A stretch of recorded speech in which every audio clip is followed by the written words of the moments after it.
in Denver today over psychiatric drugs and how they can affect mind-altering drugs prescribed to control behavior. Drug watchdog groups told Colorado lawmakers 4 and 6 million teenagers and children nationwide are on psychiatric drugs. Some doctors tell us that only 1 to 2% of children actually have ADD where they should be. In the fall of 1999, Denver, Colorado was at the center of a highly charged debate over the prescription of powerful psychiatric medications to children. These are toxic substances that drive some who take them to acts of violence. The American public is getting very tired of fringe political groups using the courts for their own political... On average, 2 to 3 kids in every classroom across America are on some kind of behavior-modifying drugs, and the numbers are increasing. It is largely an American trend.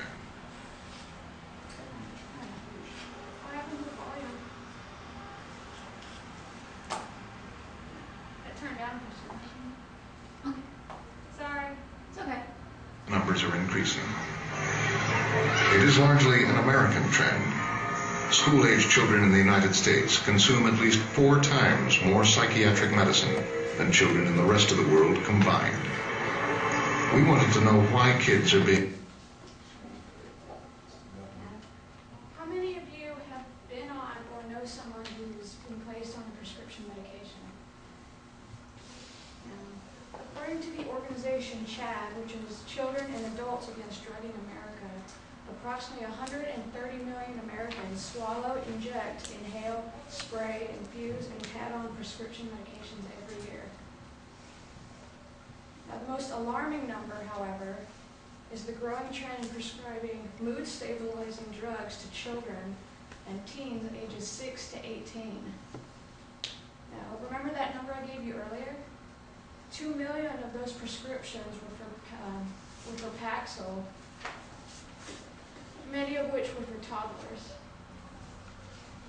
Now, in this speech, I hope to inform you about the growing trend in the prescription of mood stabilizers and the number of these diagnosed prescriptions to children and the actual success rate of these drugs.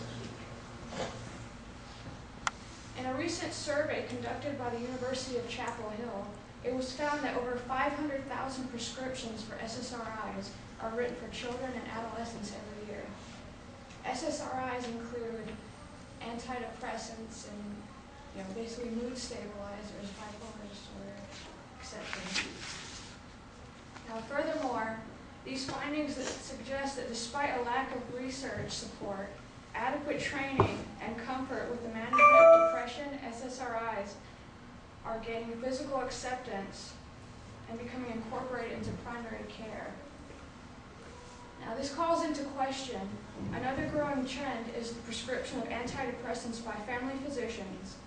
These physicians, unlike psychiatrists, aren't properly trained to prescribe these medications, and they don't really know what to look for.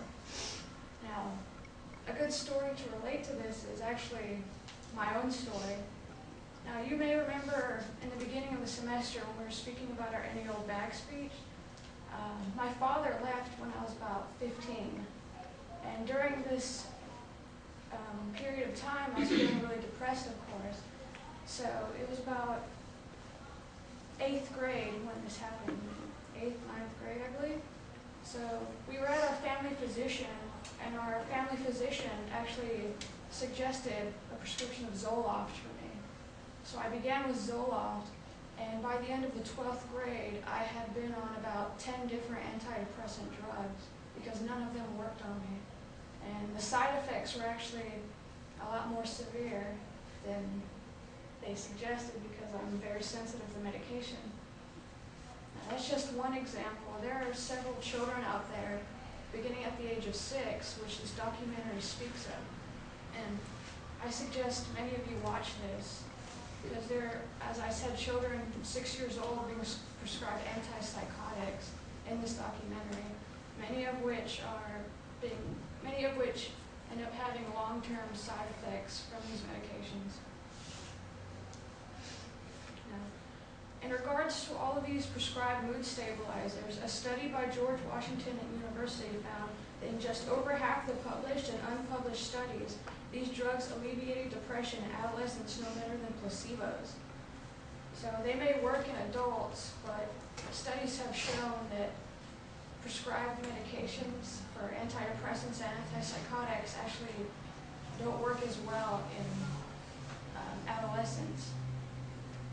Now, before I conclude this speech, I would like to inform you all that I'm not trying to advocate the disregard of medication entirely, because for a lot of people these work. But you also have to consider the fact that a lot of the people being prescribed these medications aren't actually supposed to be on them, or they're being misdiagnosed. For instance, another documentary that was released later on from Frontline speaks about how 6, 7, 8-year-olds are actually being diagnosed with bipolar disorder, which is something that's usually found in adults, or diagnosed in adults. And these children were being prescribed, like I said earlier, antipsychotics. And in a lot of ways, it affected them. For instance, one of the children, he was prescribed at 6 years old, and later on he developed a tic. And so to counteract the tic, they prescribed an anxiety medication. And due to the anxiety medication, he started having other symptoms. So in order to counteract those symptoms, they prescribed him something else. And by the end, he had been on 6 different medications, all to counteract the symptoms of the previous medications. So after this speech, I hope you all have a better understanding of what these medications can do to you, and how there are other means to get help, such as counseling, which has been shown to help individuals a lot. And it doesn't always have to come to medication. And although, like I said, I'm not promoting the complete disregard of medications, because there are individuals